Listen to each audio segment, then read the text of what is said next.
Welcome to Abhinav Bharat. నేను journalist Ravichandra. ఇన్ని రోజులు వైసీపీలో నెంబర్ 2 ఎవరు అనే దానికి ఒక సస్పెన్స్ వీడే అవకాశాలు కనిపిస్తున్నాయి.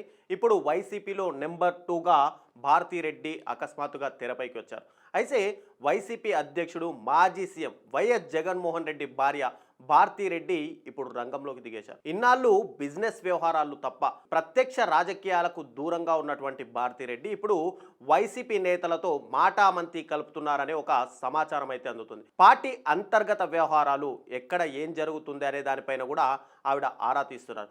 గత కొద్ది రోజులుగా ఈ వ్యవహారం ఏదైతే ఉందో అది చాప కింద నీరులాగా సాగుతుంది. ఎన్నికల్లో చిత్తుగా ఓడిపోయాక జగన్ ఇక్కడ అసెంబ్లీ ముఖమే చూడడం మానేశారు. అప్పుడప్పుడు ఆంధ్రప్రదేశ్లో జరిగినటువంటి పెళ్లిళ్ళు కానీ చావులకు తప్ప ప్రజా ఉద్యమాలకు జగన్మోహన్ రెడ్డి పూర్తిగా దూరంగానే ఉంటున్నారు. చాలా వరకు ప్యాలెస్కే పరిమితమయ్యారని చెప్పుకోవచ్చు. ఇటు తాడేపల్లి లేదంటే బెంగళూరు ప్యాలెస్లోనే ఉంటున్నారు. మరోవైపు ఆయన హయాంలో జరిగినటువంటి లిక్కర్ స్కామ్లో రకరకాల అరెస్టుల వదంతలు కూడా మెయిన్గా తెరపైకి వస్తున్నాయి. ఈ నేపథ్యంలోనే ఆయన భార్య అయినటువంటి భారతి ఎంట్రీ పైన ఇక్కడ అనేక ప్రశ్నలు బయటకు వస్తున్నాయి. అయితే ప్రస్తుత పరిస్థితుల్లో జగన్తో పాటు భారతిరెడ్డి కూడా పార్టీ బాధ్యతలను ఆమె భుజాలపై వేసుకుంటున్నారా, లేదంటే జగన్కు ప్రత్యామ్నాయంగా ఆమెను సిద్ధం చేస్తున్నారా అనే దానిపైన మనకు స్పష్టత లేదు. కానీ భారతి ఎంట్రీ మాత్రం ఖచ్చితంగా ఖరారైందనే చెప్పుకోవచ్చు. వైసీపీ అధ్యక్షుడు జగన్ సతీమణి భారతి ఇప్పటి వరకు మనకు తెలిసినట్టుగా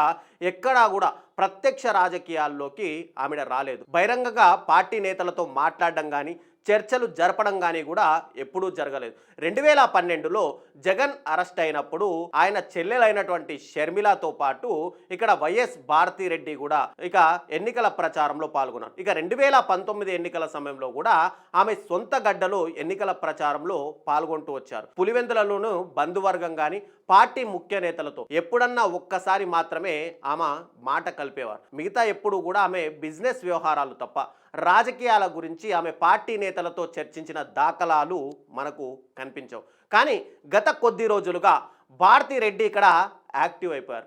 పార్టీ నాయకులతో మాటలు కలుపుతున్నారు. ఎక్కడ ఏం జరుగుతుంది, పార్టీలో ఎవరెవరు ఏం చేస్తున్నారు, మనం ఏం చేయాలంటూ కూడా ఆవిడ ఆరా తీస్తున్నట్టయితే తెలుస్తుంది. ఇక్కడ భారతి సడన్ ఎంట్రీ ఆ పార్టీలో కూడా ఒక రకమైన కలకలం రేపుతుందనే చెప్పుకోవచ్చు.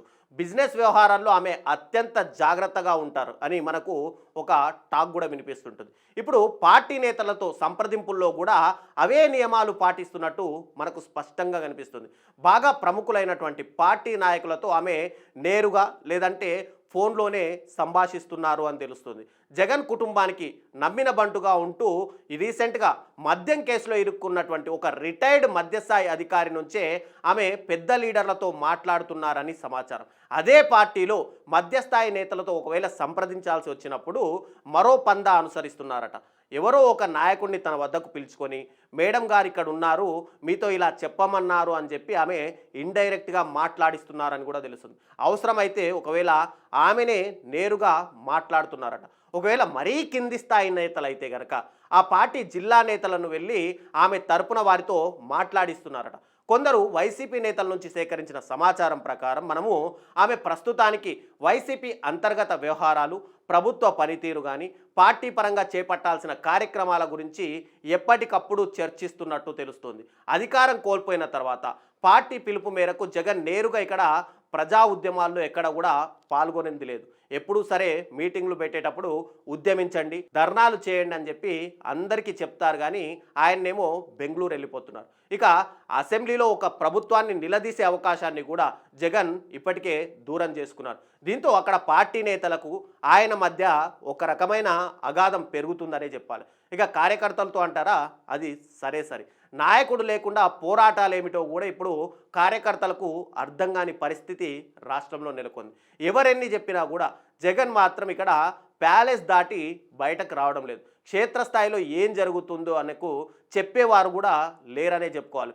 ఉన్నా కూడా ఆయన కోటరీ ఏదైతే ఏర్పాటు చేసుకుంటారో ఆ కోటరీని దాటి ఆయన బయటికి చెప్పరు. ఒకవేళ ఆయనకు చెప్పినా ఆయన పట్టించుకోరు అనే ఒక టాక్ కూడా ఉంది. ఇటీవలి కాలంలో ప్రభుత్వం వ్యతిరేక నిరసనలు చాలా వరకు వైసీపీవి విఫలమయ్యాయనే చెప్పుకోవాలి.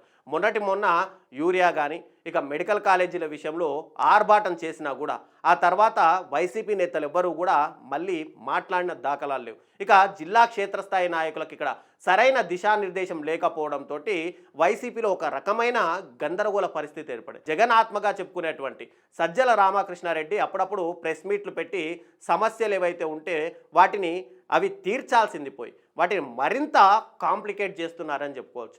ఇక పార్టీలో ఉన్న అసమ్మతిని కానీ అసంతృప్తిని సద్దమనచడానికి జగన్ నుంచి ఇక్కడ ఎలాంటి ప్రయత్నాలు జరగడం లేదు అనేది మనకు స్పష్టంగా తెలుస్తుంది. ఇక పరిస్థితి కనుక ఇలాగే కొనసాగితే కొద్ది కాలానికే పార్టీ కనుక తెరమరుగవుతుంది అని చెప్పి కొందరి నేతల అభిప్రాయాలతో ఇక్కడ భారతిరెడ్డి అప్రమత్తమైనట్టయితే మనకు తెలుస్తుంది.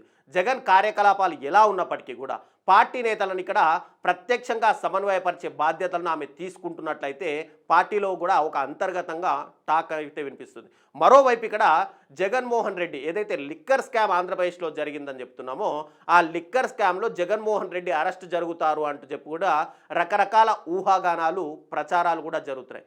ఇప్పటి వరకు ఆ దిశగా ఎలాంటి కదలిక లేకపోయినా కూడా ఒకవేళ జగన్ అరెస్ట్ అయితే అప్పుడు ఏం చేయాలి అనే ఒక ఆలోచన కూడా చేస్తున్నారు. ఈ నేపథ్యంలోనే భారతిరెడ్డి అకస్మాత్తుగా ఎంట్రీ ఇవ్వడం అనేది ఒక చర్చనీయాంశంగా మారింది.